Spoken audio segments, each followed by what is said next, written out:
Morning, everybody, and welcome back to Behind the Curtain of Leadership.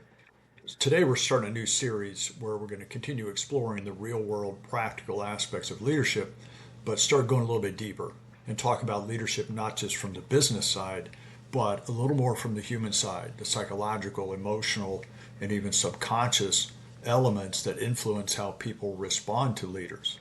And today, I want to talk about what it's like and what you should expect whenever you're taking over an existing team as the new leader. Now, it doesn't matter if this is your first time in a leadership role or you've been in leadership for 20 years, because when you take over in a new leadership role for an existing team, you're always starting from the same place, which is the beginning, right? Now, I've personally taken positions as a new leader many times, either in a permanent or temporary role. And while each of these was different, different cultures, different personalities, different parts of the country, they were also very similar. I've also helped many other people when they're walking into this role of being the new leader on an existing team.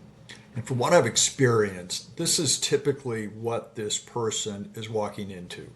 And remember, these are things you're not usually told before you walk into the building on that first day about what to expect as the new leader for an existing team.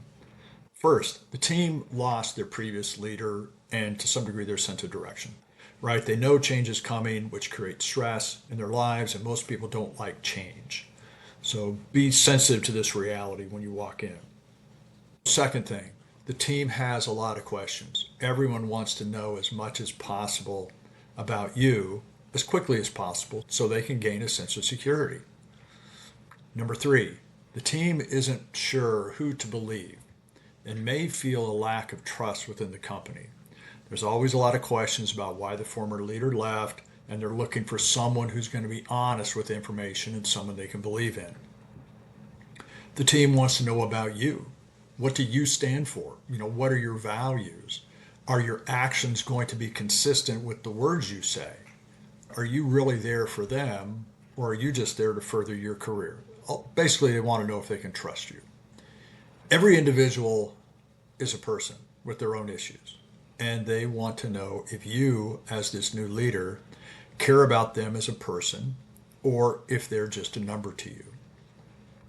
Number six, there will always be some on the team who wanted the role that you've just taken. As soon as you realize this, you need to spend time with this person, understand their feelings, and ensure they feel heard and respected. These are all unique, and you will either win them over or they will become an obstacle, but you must not ignore them. Number seven, individuals on the team want to bond with the new leader. Some will need to build a more personal connection with the new leader than others. And you just need to be sensitive to who these people are and do your best to give them that opportunity to get to know you on a personal level. And number eight, people want to feel secure in their jobs as it helps them feel secure in their lives. And they see you as an unknown. Will you make quick changes and maybe start replacing people, or will you give them a chance to prove their value? Number nine, the team wants to know what the future looks like. Similar to security, people want to know what that new leader envisions for the future. Share your ideas with them as soon as it's appropriate. And number 10, the team wants to know when their lives are going to get back to normal. We said most people are change averse. Most people like routine. Now, this doesn't mean that you have to maintain the status quo, but most people like that routine and they want to understand what to expect. So communicating your intentions and being honest is very important at this time. So now that we kind of understand the environment that this person is walking into, how would this person handle it? I mean, how do you navigate all these areas? And having also helped hire many people in these situations as a new leader into an existing team, and then I've helped them get established, and I've watched some succeed and I've watched some fail. There are different philosophies on what you should do as the new leader, and much of it depends on your personality and leadership style. But the ones I've seen succeed, this is how they approach the situation. There's 10 things. First, they did not come in with a know-it-all attitude. The ones who walked in with a know-it-all attitude, struggled, and many times failed. The ones that were effective, they showed respect by taking time to understand how the team was working and how they were doing instead of telling them that my way is now better because I'm the new leader. Number two, they took time to get to know each person. They didn't spend hours with each person, but they invested time to get to know them. They asked questions. What are their likes? What are their dislikes? What's important in their lives? What about their families? Why are you here? They showed an interest in them as a person. Number three, they had a sense of urgency, but they didn't have a fixed time frame. Now, this is really important. These new leaders, you're in a role of accomplishing something, right? There's expectations. But until they better understood the team, the situation, and the resources available, these new leaders couldn't know how long it would take to deliver on those expectations. Having a sense of urgency is a great attribute of any leader, and the team will pick up on your sense of urgency without you giving premature or unrealistic deadlines of what you're going to accomplish by when. Number four, they never committed to not changing things. These leaders are expected to make improvements, and everybody understands that. While they didn't have to broadcast that they will be making big changes, they also never said they wouldn't be making any changes. And let me give you an example. If you say, we're not making any changes in our building department, and then 2 months later you do, people are going to remember what you said, and now they're going to look at what you're doing, and it will erode trust. Number five, these new leaders invested a tremendous amount of time. Taking over a team takes a lot of energy and time, especially in the early days, weeks, and months. And these people were willing to take whatever time was necessary to earn the team's respect and trust because they know long-term this is critical. Number six, they communicated regularly after understanding the situation. Now, remember, people will always feel a void in communication with their own information.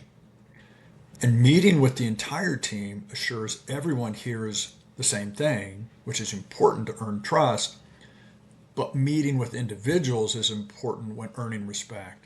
And these successful leaders would do both.